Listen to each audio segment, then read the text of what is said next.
1.25 kilo நண்டு உயிரோட இந்த சாக்குக்குள்ள தான் இருக்கு. இப்போ வாங்க நம்ம இந்த சாக்கை திறந்து எப்படி இருக்குன்னு பார்க்கலாம்.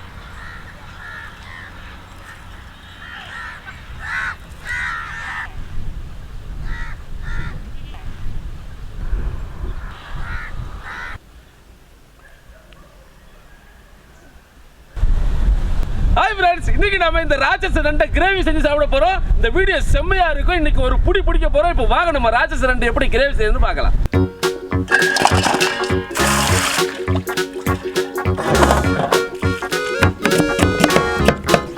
இந்த நண்டு பெருசா 1.81 கிலோகிராம் இருக்கிறதுனால அந்த அளவுக்கு நம்ம மசாலா போட போறது இல்ல. 1 கிலோ நண்டுக்கு நம்ம எவ்வளவு மசாலா போடுமோ அந்த அளவு தான் போட போறோம். நண்டு முழுசா இருக்கிறனால இந்த அளவு கரெக்டா இருக்கும். இப்போ வாங்க நம்ம நண்டை எப்படி க்ளீன் பண்றதுன்னு பார்க்கலாம்.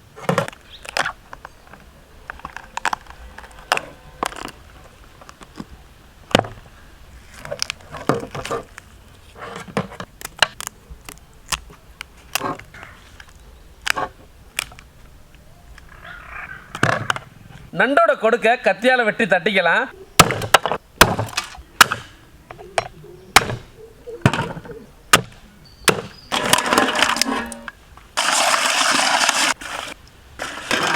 இந்த மாதிரி பெரிய நண்டுகள்ல கொடுக்கல நிறைய சதை இருக்கும். நம்ம சின்ன நண்டுகளை செய்யற மாதிரி அப்படியே முழுசா போட்டோம்னா கொடுக்குல உப்பு மசாலாலாம் இறங்காது. அதனால நம்ம தட்டி போட்டுக்கிறோம். பொதுவாகவே நண்டை எப்படி செஞ்சாலும் சூப்பரா இருக்கும். இப்போ நம்ம இந்த நண்டை கிரேவி செஞ்சிடலாம். வாங்க, கடாயை வச்சுக்கலாம். அலையாத்தி மரச்சக்கிலாட்டின சுத்தமான நல்லெண்ணெய் 150 ml. எண்ணெய் சூடாயிருச்சு. சிறிதளவு கருவேப்பிலை, கையோட சின்ன வெங்காயம் 1/4 கிலோ போட்டுக்கலாம். ஓரளவு வதக்கிக்கணும். இப்போ பட்டைக்கிராம் விளக்கப்பொடி 5 கிராம், மஞ்சத்தூள் 5 கிராம், மிளகாய்த்தூள் 10 கிராம் போட்டுக்கலாம். அடுத்து தக்காளி 200 கிராம், 3 பெரிய பச்சை மிளகாய். நார்மலா இந்த மாதிரி நண்டுகள்ல நம்ம ஊர்ல இருக்கிற மார்க்கெட்டுகளில் கிடைக்காது. இதை நீங்க வாங்கணும்னு நினைச்சீங்கன்னா கடல் ஏரியாவில் நண்டுகளை எக்ஸ்போர்ட் பண்ற இடங்களுக்கு டைரக்டா போய் தான் வாங்கணும். உயிரோடையும் வாங்கிட்டு வரலாம். என்னைக்காவது உங்களுக்கு சான்ஸ் கிடைச்சா கண்டிப்பா அதை ட்ரை பண்ணி பாருங்க. இப்போ நம்ம இஞ்சி பூண்டு பேஸ்ட்டை சேர்த்துக்கலாம். அடுத்து இஞ்சி பூண்டு பேஸ்ட் 150 கிராம் போட்டுக்கலாம். நல்லா வதக்கிக்கணும். இப்போ மசாலா அடிபிடிக்காம இருக்க சிறிதளவு தண்ணி ஊற்றிக்கலாம். இதுல ஜீரகத்தூள் 10 கிராம், கறி மசாலா 20 கிராம் போட்டுக்கலாம். இப்போ நண்டை போட்டு நல்லா கிளறிக்கலாம்.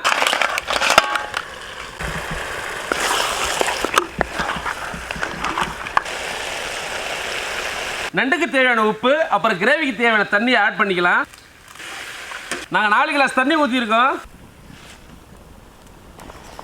இந்த நண்டு அப்புறம் மசாலா எல்லாம் நல்லா கொதிச்சு வந்ததும் கடைசியா மிளகுத்தூள், மல்லித்தலையை தூவி விட்டு சும்மா சுட சுட சாதத்தில் ஊற்றி சாப்பிட்டோம்னா அடடா சுவையான நண்டு கிரேவி ரெடி.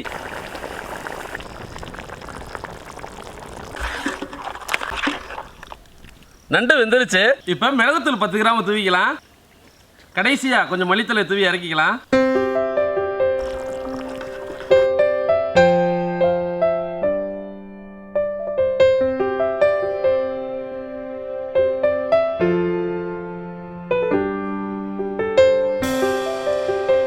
நண்டு கிரேவி ரெடி ஆயிடுச்சு. வாங்க நம்ம டேஸ்ட் பண்ணலாம்.